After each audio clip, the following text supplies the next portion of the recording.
Bienvenue dans Focus Sahel, en direct de Washington sur VOA Afrique avec Mohamedou Woumfa.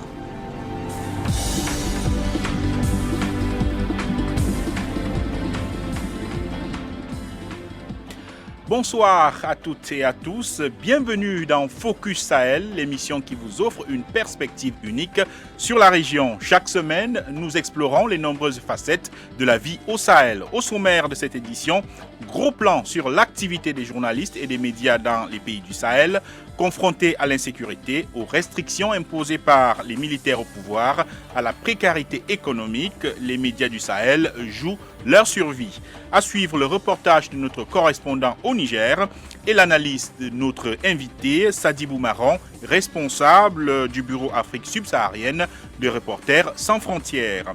Nous irons ensuite à Badiangara, dans le centre du Mali, où malgré l'insécurité, des jeunes, dont des déplacés, essayent de se rendre utiles en effectuant des travaux de pavage des rues et de curage des caniveaux. C'est dans le cadre d'un programme dénommé Cash for Work.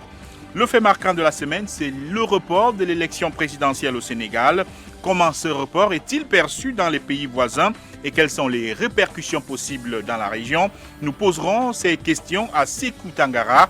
Il est le directeur de notre station partenaire Africable. À suivre enfin le reportage de notre correspondant au Burkina Faso, Gilles Dasda. Il est allé à la rencontre de certains déplacés qui vibrent au rythme de la Coupe d'Afrique des Nations de football. Merci de vous joindre à nous pour ce voyage de découverte et d'information dans le Sahel.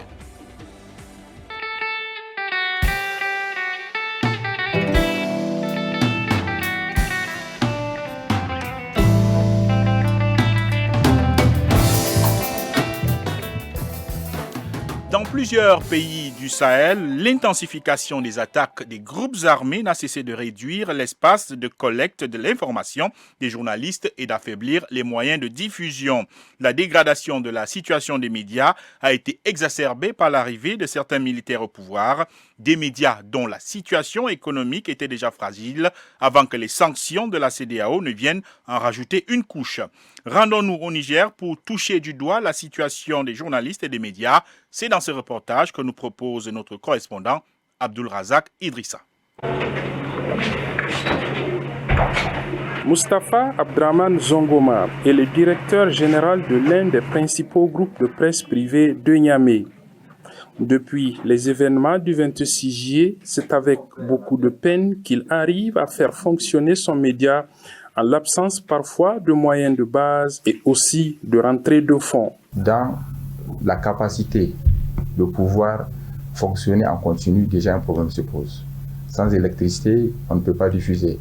Deuxième préoccupation au niveau économique. Vous savez que les médias, pour l'essentiel, tirent leurs moyens de subsistance à travers des activités payantes, ce que nous appelons ici communément les couvertures médiatiques.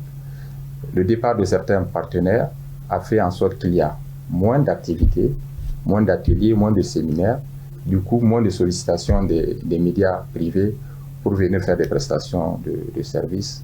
Et cela a forcément impacté sur la capacité des médias privés à pouvoir se générer des ressources. Dans les kiosques à vente des journaux, très peu de titres depuis quelques mois. Les sanctions imposées au Niger sont passées par là.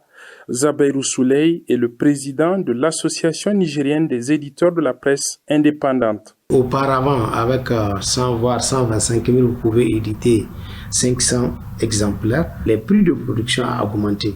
Mais malheureusement, jusqu'à présent, il y a beaucoup de journaux qui n'ont pas augmenté le prix de la vente des journaux. Et ce qui fait que même si vous prenez, quand vous vendez les 5 exemplaires, 300 francs, quand vous faites fois 5 et fois 100, ça fait combien? Ça fait 30 000. Et 30 000 ne peut même pas permettre de payer la location, de payer l'eau, l'électricité, et jusqu'à donc aller vers les impressions. La situation est très difficile. Des difficultés ressenties par les employés avec parfois des fins de mois sans salaire pour la majorité et pour les plus chanceux des paiements tardifs. Mokhtar Keiné, secrétaire général du syndicat national des professionnels de la presse privée, décrit le calvaire que vivent les professionnels des médias. Nous menons une vie très critique, très critique parce que si on ne fait pas attention, en tout cas si on ne fait pas attention, beaucoup de médias peuvent même amener à fermer. Le récent retrait du Niger de la CEDEAO pourrait compliquer davantage la situation, mais les responsables des entreprises de presse réfléchissent à des alternatives, selon Mustapha Abdraman Zongoma. Nous avons pu déjà traverser une période de crise qui est quelque peu similaire à celle-là. C'est celle de la période du Covid-19. On a pu trouver des mécanismes à l'interne. Par exemple, à l'époque, on avait trouvé un mécanisme de division de charges du travail. On a pu mettre en chômage technique mais payé un certain nombre d'agents le temps de pouvoir passer cette crise. Alors que la presse se bat pour sa survie à cause des sanctions de la CEDEAO, les autorités militaires viennent de retirer à la Maison de la Presse, l'organisation fêtière des structures socio-professionnelles des journalistes, son autorisation d'exercer. Un abus de pouvoir selon l'ONG Reporters sans frontières. Abdul Razak Idrissa à Niamey pour VOA Afrique. Merci beaucoup Abdul Razak Idrissa, correspondant de VOA Afrique au Niger. Abdul Razak qui est en ligne avec nous depuis Niamey. Salut Abdul Razak. Bonsoir Mamadou. On vient de suivre votre très bon reportage. Alors on va recueillir votre témoignage, vous qui êtes aussi journaliste et qui exercez au Niger. Est-ce que dans le cadre de vos activités, vous avez rencontré des difficultés particulières ces dernières années liées à la situation de votre pays ? Alors, vous savez qu'actuellement, on est dans une période, on va dire, de transition, une période de crise. Et généralement, dans cette période, la principale, disons, la difficulté principale, c'est vraiment un problème d'accès aux sources d'information. Vous savez que le pays est dirigé par des militaires qui, naturellement, on va dire, n'ont pas l'habitude déjà de parler. Aujourd'hui, même qui dirigent l'État, c'est encore plus difficile d'avoir des sources d'information lorsque l'on veut confirmer certaines informations que l'on apprend. Et on a beaucoup de difficultés pour accéder aux sources officielles, pour pouvoir confronter nos sources d'information qu'on recueille. Et l'autre difficulté aussi, c'est que lorsque même ces militaires décident de communiquer, de parler, c'est généralement à travers les médias d'État, que tout est centralisé. Il faut obligatoirement attendre que l'information passe d'abord par ces médias avant que on ne soit même au courant de certaines informations. Donc moi, en tout cas, pour vraiment prendre juste cette période de transition que le Niger vit, actuellement, c'est la principale difficulté, moi et puis beaucoup d'autres confrères à laquelle on est confronté. Alors, difficulté donc d'accès aux sources d'information. Comment est-ce que les journalistes et les organisations de journalistes s'organisent sur place pour faire face à ces difficultés, mais aussi à d'autres, comme les difficultés économiques et d'autres qui ont été mentionnées dans votre reportage? Alors, sur les difficultés économiques, vous avez suivi les responsables d'un des groupes de presse. C'est vrai que c'est des difficultés qui sont assez réelles. Avec les sanctions qui ont été imposées au pays, il y a beaucoup de partenaires qui ont dû quitter, qui ont dû suspendre leur activité. Et du coup, les médias ne sont pas sollicités. Et vous savez que les médias, la principale ressource des médias, c'est la publicité, c'est les prestations de services. Tout cela est arrêté. Et du coup, les médias ont une difficulté aujourd'hui de faire fonctionner les entreprises. Même si ce qu'il faut aussi dire au passage, c'est qu'au Niger, une des difficultés de la presse de façon générale, c'est que les médias n'ont pas, les entreprises n'ont pas véritablement de modèle économique assis qui peuvent leur permettre notamment de faire face à des situations pareilles. Donc ça, c'est du côté des promoteurs, on va dire des responsables des médias. Du côté des journalistes aussi, bon, ils essaient de s'organiser. Il y a normalement une convention interprofessionnelle, convention collective donc, qui régit la presse, mais elle n'est pas appliquée. Du coup, les journalistes vivent vraiment dans une grande précarité, ils ne sont pas assez bien payés. Et dans cette période où les médias, les entreprises de presse traversent des difficultés, cela s'est accentué et il vit vraiment, comme l'a dit un des responsables des syndicats des employés de presse. C'est difficile pour les journalistes aujourd'hui de travailler, mais quand même ils essaient de faire comme ils peuvent parce qu'il y a derrière aussi la passion du métier qui fait que certains ils essaient de trouver d'autres moyens à côté pour pouvoir vivre et faire valablement leur travail. Merci beaucoup Abdul Razak Idrissa, correspondant de VOA Afrique au Niger. Vous étiez en ligne depuis Niamey. Et pour s'étendre davantage sur le sujet, retrouvons Sadibou Marron. Il est le responsable du bureau Afrique subsaharienne de Reporters sans frontières. Bonsoir, monsieur Sadibou. Bonsoir. Voilà, en une minute, est-ce que vous pouvez rapidement nous dresser un peu la situation panoramique des médias dans le Sahel en ce moment? Bon, en une minute, ça va être très juste, mais essayons très rapidement pour dire que d'une manière générale, dans le Sahel, disons les 3 pays du Sahel central que nous connaissons le mieux, le Mali, le Burkina et le Niger, nous sommes dans un contexte, disons de persécution ou en tout cas de restriction de l'espace de collecte d'informations. Et cela date depuis quelque temps, depuis qu'il y a eu cette intensification des attaques des groupes armés qui n'avaient cessé aussi de réduire l'espace de collecte de l'information et en quelque sorte d'affaiblir les moyens de diffusion. On avait vu donc à l'époque des médias et en particulier des radios communautaires qui sont très écoutés dans cet espace-là, détruits pour avoir simplement donné la parole à un auditoire ne sympathisant pas forcément avec la cause des groupes armés. On a aussi plus tard vu avec l'émergence des jeunes, ou en tout cas des autorités militaires, également que ces autorités, dans le cadre de leur riposte contre les groupes armés, il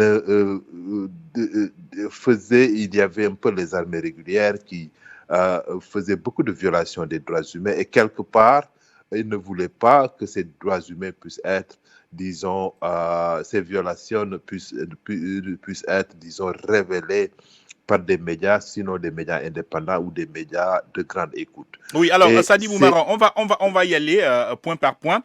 Parlons d'abord de la situation sécuritaire. Est-ce que les journalistes peuvent couvrir, avoir des informations des zones affectées par les attaques? Quel est votre constat concernant justement la situation sécuritaire et le travail des médias? Il est évident qu'actuellement, c'est très compliqué parce que les journalistes ne peuvent pas le faire, parce qu'ils peuvent se retrouver entre, disons, en quelque sorte, le manteau des groupes armés, le marteau des groupes armés terroristes et l'enclume des forces de défense et de sécurité qui sont censées légitimement défendre ces territoires-là. Parce que, par exemple, au Burkina, il y a beaucoup de zones interdites d'accès aux journalistes qui, à l'époque, nous, quand on était au Burkina, on se rendait compte qu'à cette période-là, certains confrères nous disaient qu'ils ne pouvaient pas aller au-delà de 80 km de Ouagadougou. 80 km, c'était plus ou moins un peu la zone de Kaya au Burkina. C'est plus ou moins aussi la même chose au Niger, où des confrères nous disaient que les seules opportunités qu'ils pouvaient avoir pour couvrir un peu les zones où en proie à ces conflits-là, c'était les périodes où ils pouvaient être embarqués par l'armée. Donc, si bien que finalement, faire cela de manière assez indépendante devenait difficile, mais il y avait des stratégies de collecte en termes de résilience de ces médias-là, qui utilisaient soit souvent des groupes, des clubs d'écoute, un peu des relais qui pouvaient faire venir parvenir ces informations. Oui. Mais le problème, à un moment donné, était que quand les groupes armés s'en rendaient compte, ils détruisaient automatiquement un peu les installations téléphoniques, si bien que finalement, cela devenait compliqué, de collecter les informations. Alors, Sadibou Marron, notre correspondant parlait déjà des militaires qui sont au pouvoir et évidemment, ces pays qui sont dans des régimes d'exception.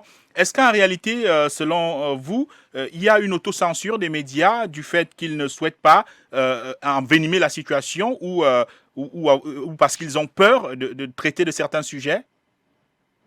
Non, je pense que d'une manière générale, avec l'arrivée des militaires, nous sommes de plus en plus avec les médias dans un environnement assez hostile. Il y a aussi la peur des représailles qui favorise l'autocensure. Il y a aussi la rétention d'informations qui devenait de plus en plus une sorte de norme.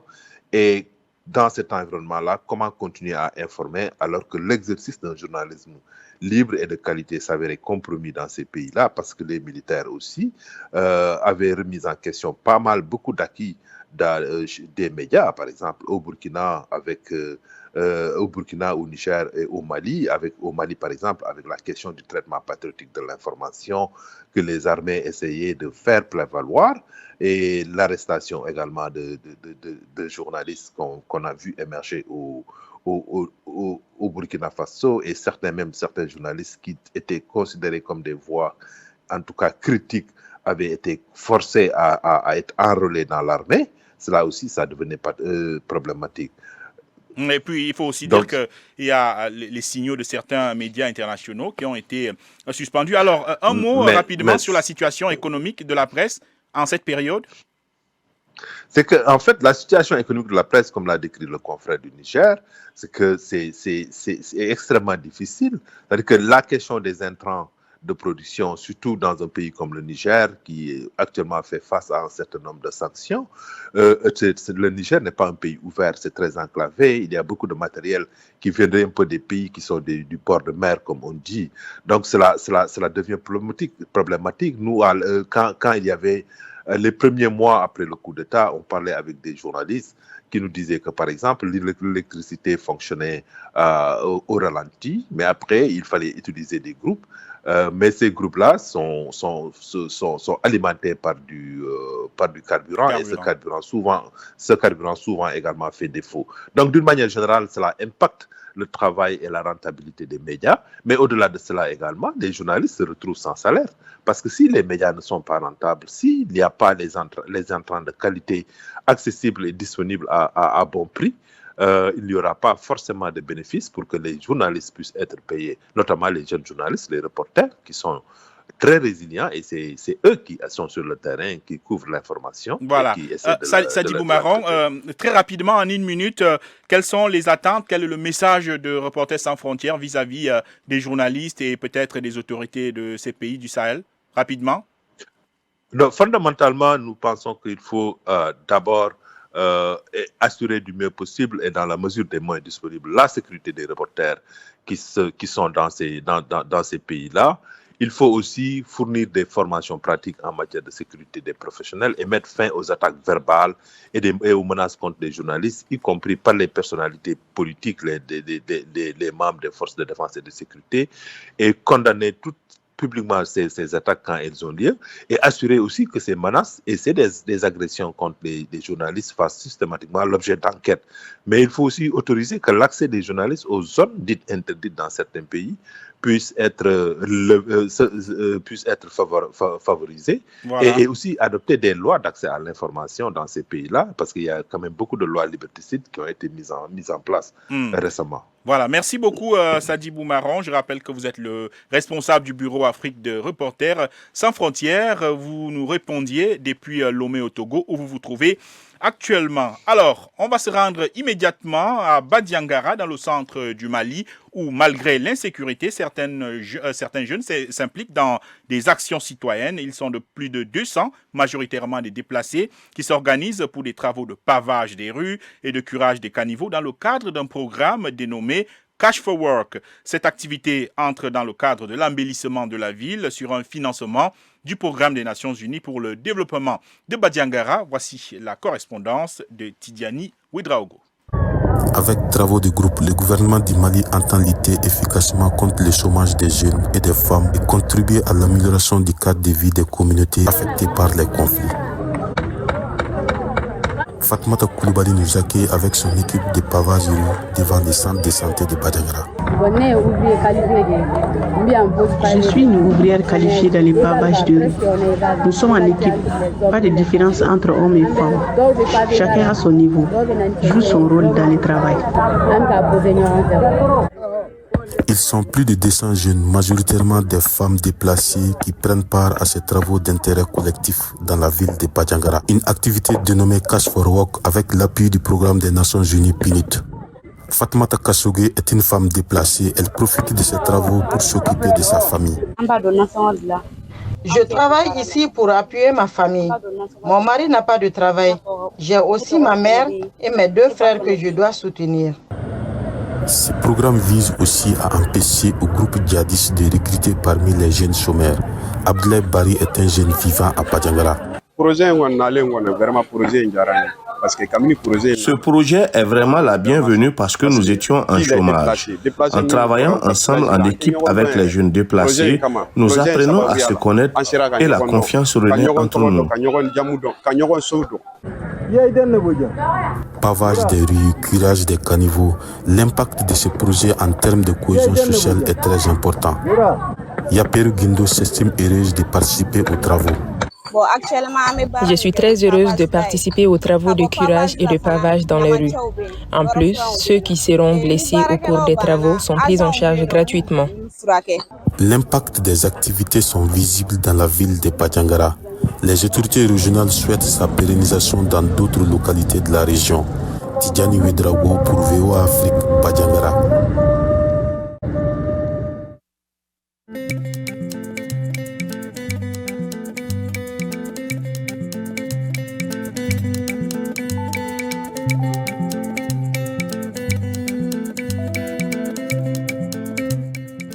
À présent, le fait marquant de la semaine, le Sénégal, réputé comme un îlot de stabilité en Afrique de l'Ouest, est de nouveau en proie à de vives tensions depuis que le président Macky Sall a annoncé samedi dernier, quelques heures avant l'ouverture de la campagne pour la présidentielle, le report de cette élection prévue le 25 février. Cette décision, dénoncée par ses détracteurs comme un coup d'État constitutionnel, plonge le pays dans l'inconnu et fait craindre une ébullition. Cette situation est suivie de près dans les pays voisins, dont le Mali, qui traverse lui-même une période de transition politique. Et pour en parler, allons justement au Mali, retrouver Sékou Tangara, directeur de la télévision Africable, une télévision partenaire de VOA Afrique. Bonsoir Sékou Tangara. Bonsoir. Comment est-ce qu'on analyse la situation sénégalaise à partir du Mali et que disent les médias? Bon, 3 journaux ont titré sur la situation au Sénégal. Le National qui se pose la question si c'est la fin de l'embellie démocratique du Sénégal. Un autre journal, le Guido, qui se pose la question que veut Macky Sall. Et puis le National, une autre question, Macky Sall veut-il faire adhérer le Sénégal dans le... Sékou Tangara, donc depuis le Mali, qui analysait la situation. Sékou Tangara, vous êtes à nouveau là? Oui, je suis là. Voilà, alors, vous nous disiez qu'il y avait 3 journaux qui ont titré sur la situation au Mali. On sait déjà à peu près ce que disaient les titres. Maintenant, quelle est la perception que les gens ont là-bas de la situation au Sénégal? Bon, cette situation met du moulin, met de l'eau dans le moulin de ceux qui sont d'accord avec les autorités de la transition pour la sortie de la CEDEAO parce que ils pensent que le communiqué de la CEDEAO est assez mou, ne met pas le président Macky Sall devant ses responsabilités. Rien qu'à travers le protocole de la CEDEAO, on dit qu'il ne peut pas y avoir de modification de loi électorale à 6 mois d'une élection présidentielle et on était manifestement à 3 semaines. Donc beaucoup pensent que le Mali a eu raison de quitter, tout comme le Burkina et le Niger, et que la CEDEAO est en train d'assister à un énième coup d'État constitutionnel après ce qui s'est passé en Côte d'Ivoire selon ses observateurs, et puis en Guinée-Bissau avec la dissolution de l'Assemblée nationale. Beaucoup pensent que le Sénégal aussi, au nez et à la barbe de la CEDEAO, il y a une violation manifeste des règles du jeu et en cours de jeu. Oui, en 30 secondes, Sékou Tangara, est-ce qu'il y a des craintes que la situation au Sénégal ait un impact, des répercussions dans votre pays et dans la sous-région? Oui, il peut avoir un impact. Le premier, c'est au niveau éducatif, parce que le Sénégal, c'est quand même un pôle d'excellence et un pôle de formation universitaire. Beaucoup d'étudiants ici au Mali et dans d'autres pays vont se former, notamment à l'université Cheikh Anta Diop. Les manifestations relatives à l'emprisonnement de Sonko, l'université était déjà fermée et maintenant les cours étaient en virtuel avec des restrictions d'Internet. Donc il y a des perturbations côté des perturbations donc pour les élèves économiques. le port de Dakar, et des étudiants. Par exemple. Merci beaucoup, Sékou Tangara. Malheureusement, il nous reste une séquence avant de terminer cette édition de Focus Sahel. On va immédiatement aller au Burkina Faso pour la note positive, pour parler donc de la Coupe d'Afrique des Nations de football qui se déroule en Côte d'Ivoire et qui entre dans sa dernière ligne droite. Les supporters des différentes équipes vivent des moments intenses d'émotion, y compris les personnes déplacées. L'un de nos correspondants à Ouagadougou, Gilles Dasda, est allé à la rencontre de ces déplacés internes, fans de football. Voici son reportage.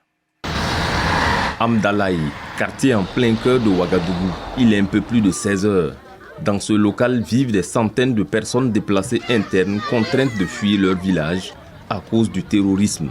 Parmi ces infortunés, certains ont en dépit de leur malheur les yeux fixés sur les matchs de la CAN. Enfin, ceux qu'ils peuvent suivre. Pour le match du jour, Djibril Tal est derrière les aigles du Mali qui croisent la Côte d'Ivoire. Pour l'instant, c'est le Mali que je supporte. Nous suivons le match afin que nous puissions nous réjouir comme les autres. Pendant le match, il y a des problèmes en lien avec l'insécurité que vous oubliez. Une fois à la maison, les problèmes reviennent parce qu'il n'y a rien à manger. Nous suivons les matchs et ça permet d'oublier tous ces problèmes, juste le temps du match. Les matchs de foot de la CAN viennent comme pour renforcer un tant soit peu la résilience de ces personnes qui ont laissé une bonne partie de leur vie dans leur village d'origine. Djibo, Karma, Goursi. Ici, on vient des quatre coins du Burkina avec femmes et enfants. La vie n'est pas rose, mais pour certains, le foot demeure un véritable exutoire. Des dizaines de minutes plus tard, à quelques kilomètres du centre pour PDI, le match Mali-Côte d'Ivoire bat son plein. Nous sommes en deuxième mi-temps déjà. Le pays de Soundiata Keïta mène au score. Devant cet écran de télé mis à disposition par un boutiquier, de nombreux téléspectateurs sont présents. Au milieu d'eux, de nombreux déplacés internes, dont le jeune Amadou. Les matchs lui permettent d'oublier quelque peu qu'il est loin de son village. Depuis le début de la CAN, je regarde les différents matchs. Cela me permet de connaître les compositions des équipes des différents pays et grâce à cette compétition, je trouve une certaine joie et la paix du cœur. Devant le même écran, Abdraman, un autre adolescent déplacé interne, reste confiant quant aux chances de l'équipe qu'il supporte. La Côte d'Ivoire qui va finalement remporter le match. Je suis les matchs de football et je suis très content parce que la Côte d'Ivoire va remporter la coupe et si elle la remporte, nous serons heureux. Que Dieu nous montre ce jour. Je me réjouis vraiment en suivant les matchs. Aussi, je souhaite que la paix puisse revenir au Burkina Faso. La paix au pays, ce leitmotiv des déplacés internes demeure malgré les joies que procure le sport roi. Au-delà de leurs difficultés quotidiennes, les matchs de la CAN apportent le peu de réjouissance possible pour ces personnes contraintes de partir de chez elles. Du moins, pour les fans de football. Depuis le début de la CAN, elles sont nombreuses à fréquenter des espaces comme celui-ci pour suivre les différents affrontements entre équipes avec de gros moments de joie que constate Seydou Drabo, riverain. Les déplacés internes viennent suivre les matchs de la CAN ici et je les vois tout heureux. Lorsqu'ils viennent ici se mêler aux autres, ça leur permet aussi d'oublier leurs problèmes. Oublier ses soucis et le drame vécu le temps d'un match de football, c'est le petit instant bonheur que vivent certains déplacés internes, des personnes fans de foot depuis leur localité d'origine d'où elles ont été chassées par les groupes armés terroristes. Au-delà de ce drame, le foot reste pour ces amoureux du ballon rond un moment de résilience et de plaisir, le temps d'une compétition comme les CAN. Gilles Dasda, Ouagadougou, VOA Afrique. Merci beaucoup Gilles Dasda pour ce reportage. C'est tout le continent qui vibre au rythme de la Coupe d'Afrique des Nations de football. Et c'est avec ce reportage que nous mettons un terme à cette édition de Focus Sahel. Merci à tout le public qui nous a accompagnés dans ce voyage. Merci également à nos invités qui ont partagé avec nous leur expertise et leur point de vue.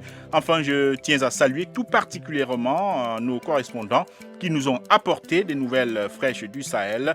Mohamedou Oumfa à ce micro, Lionel Gaïma et Trésor Matondo ont assuré la production de cette émission. Nous vous remercions d'avoir écouté et regardé Focus Sahel, une émission que vous pouvez retrouver en ligne sur notre site internet voaafrique.com.